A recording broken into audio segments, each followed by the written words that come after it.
Welcome back to Alibros. Today we will deal with the chapter second of plus one accountancy, and it is regarding trial balance. Trial balance. A trial balance is a statement prepared to check the accuracy of the previously drafted journal and ledger. If journalization and ledger posting is correct, then the trial balance will get tallied. Trial balance consists of mainly three columns.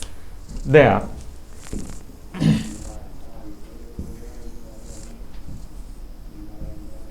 the particulars column, debit amount column, and credit amount column. These are the three columns that the trial balance consists of. And in this trial balance, we have to record the balance brought down of every account that we are prepared. We know that an account, a ledger account, has a debit side and a credit side. After posting the journal in the ledger account, we will balance the ledger account, and the balance carried down will appear, and also balance brought down on another side. Where the balance carried down appears, that will be brought down to the opposite side. So, the balance brought down will be taken as the basis for the preparation of this trial balance. If the balance brought down of the ledger account appears on the debit side, then we will write the name of the account here in the particulars column and the amount on the debit amount column. If the balance brought down appears on the debit side of a ledger account, then in order to prepare the trial balance, we will consider that amount on the debit column. On the other hand, if the balance brought down appears on the credit side of a ledger account, that amount should be considered on the credit amount column. Suppose cash account. The cash account balance brought down appears on the debit side. If, for an example, the balance brought down of the cash account appears on the debit side, we have to write the name of the account cash and show the amount on the debit side. Suppose it is 50,000, that is to be shown here 50,000. In order to write this cash balance on the debit column, in the cash ledger account, the balance brought down must appear on its debit side. And consider another example, capital account.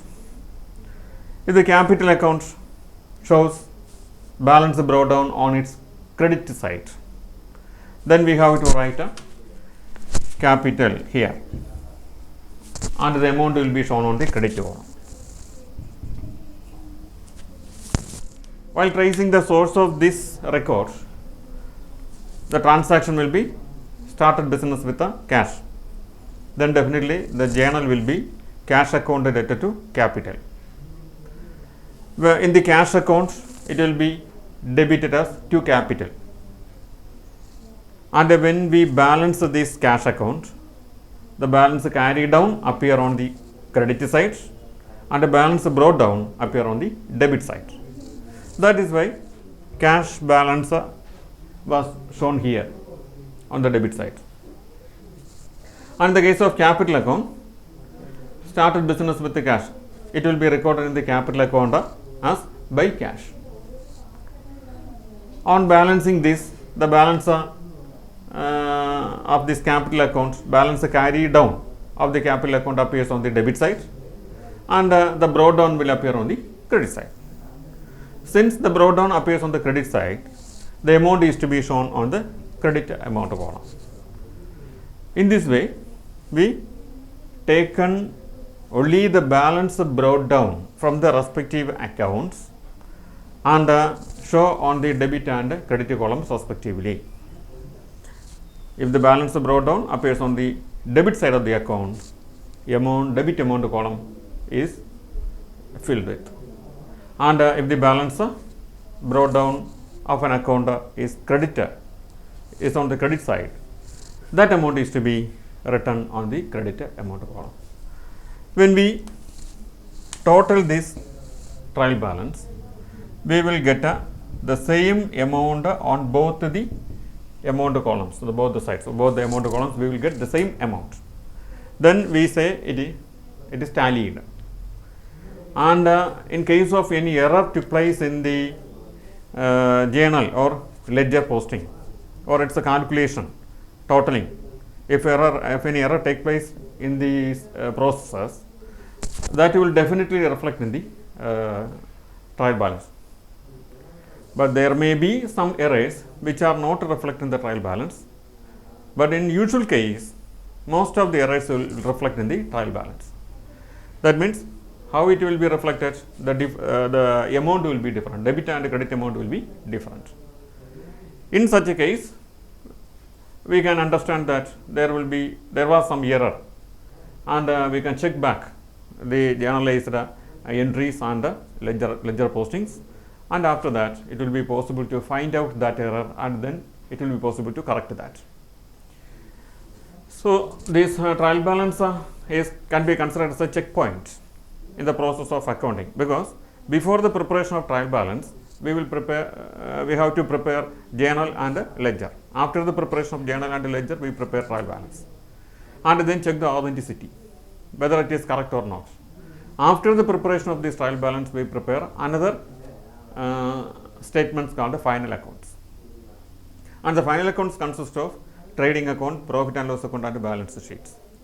These final accounts are prepared only after the preparation of this trial balance, and in case of any error at the time of preparation of journal or ledger, it will be reflected in the trial balance, and we can adjust the trial balance accordingly by passing rectification entries, and after that it will be possible to draw the final accounts perfectly.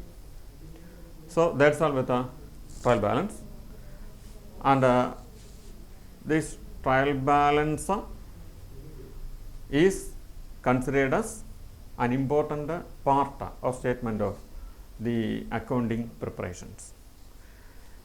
So in case of any doubts regarding this topic, contact through the email. Okay, thank you.